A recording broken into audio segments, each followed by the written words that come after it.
The participation of persons with disability in politics promotes a more inclusive and democratic society where everyone has a voice and the opportunity to contribute to the development and implementation of policies that affect their lives. It also helps in breaking down barriers and challenging stereotypes, leading to greater social acceptance and understanding of disability issues.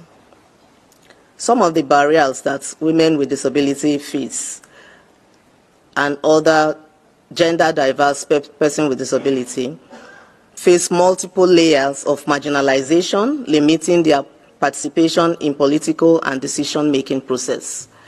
The barriers they face to political participation are impacted by both their gender and disability and intersect in ways to make the issues unique from other women and other persons with disabilities.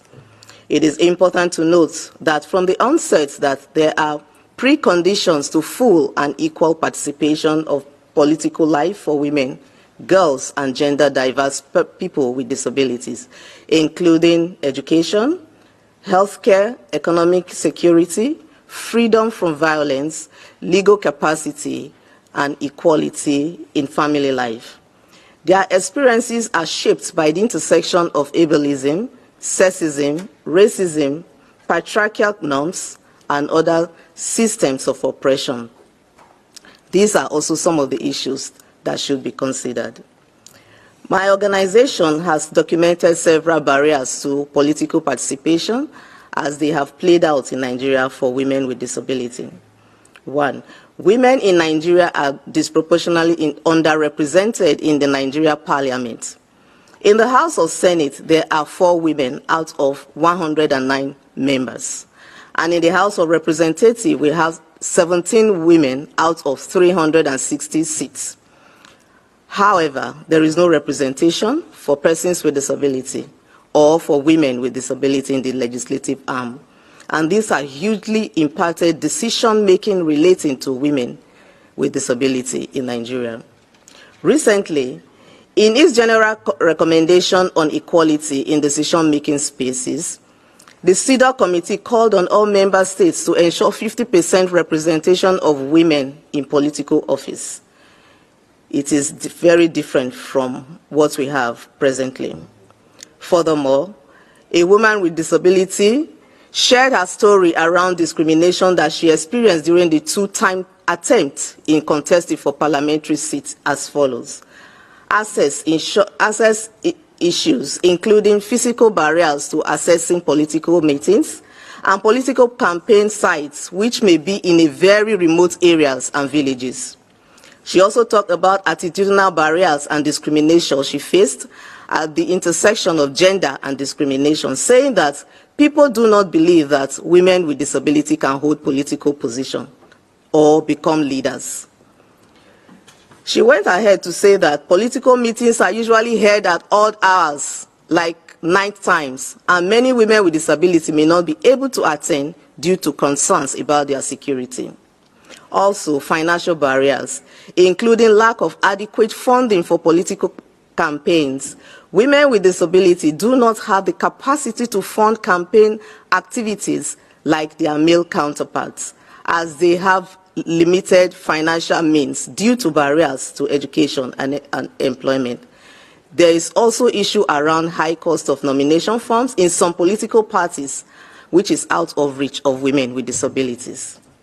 Although she did not get enough votes to be elected to that position, she has continued to advocate to promote the inclusion of persons with disability in governance.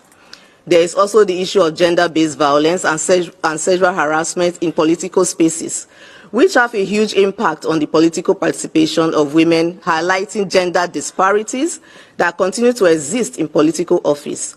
And this may deter other women, including women with disability, from seeking such office in the future. Although we have a framework on access and participation of persons with disability in the electoral process and the Electoral Act of 2022 as amended, implementation is still a huge problem. We have some recommendations. We hope that the CRPD committee will pay particular attention to this issue facing women and gender diverse people with disability in its general comments on participation in political life. Some of our recommendations include: there should be a quota system that allows for women with disability to get political position and make permanent seats available for women with disability in the legislature. Political spaces, voting centers, and campaign platforms should be accessible to persons with disability for them to enable their full participation. There should be training programs to empower women with disability with leadership and political skills, and increase awareness on the rights of women with disability in politics for political actors. There should be technical and financial support for women and gender diverse people with disability around mobilization of resources to enable and encourage them to run for political offices. This could include mobilizing resources through political events, support from political parties, and building trust fund for women with disability aspirants.